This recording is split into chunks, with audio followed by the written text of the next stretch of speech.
Kansas City is minus 290.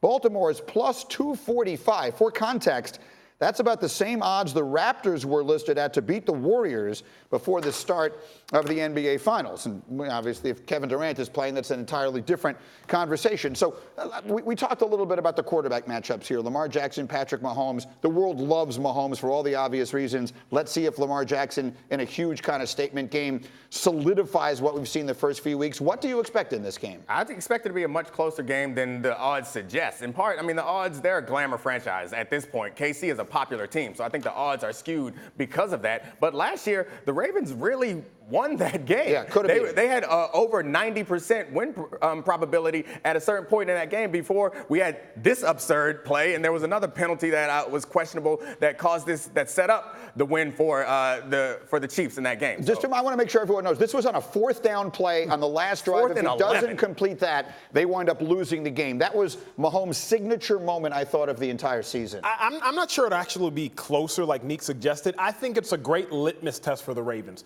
Just how good are you? Lamar Jackson has been phenomenal in this offense for 2 weeks. Pat Mahomes has been phenomenal in his offense for about 20-plus odd weeks. So if I'm the Ravens, it's a great litmus test because the Chiefs right now are the cream of the crop. Well, just how good is ball? It's also a litmus test on just how important defense is anymore in the NFL, because we know what Mahomes is.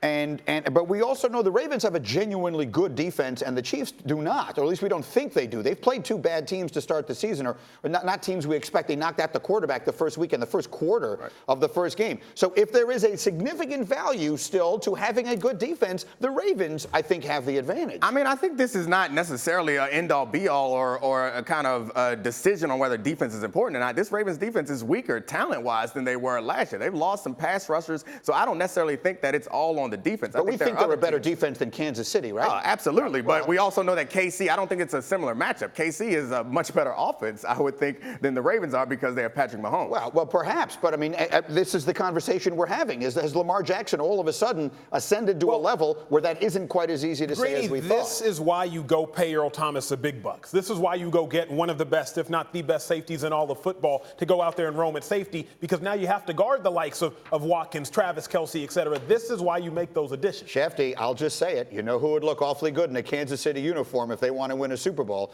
That fellow we were talking about at the beginning of the hour who's going to get traded out of Jacksonville. Well, here's the issue there with your Jacksonville. You have to know that Kansas City is going to finish with the 29th, 30th, 31st, or 32nd pick. Right. So their first-round pick is going to be devalued. So you need more back from the Chiefs than you would from the other teams, because the Chiefs, we know, are a bona fide Super Bowl contender, and that makes it even more difficult for Kansas City to acquire a guy like Jalen. I agree. I think it would be fascinating to see if somehow that would end up happening.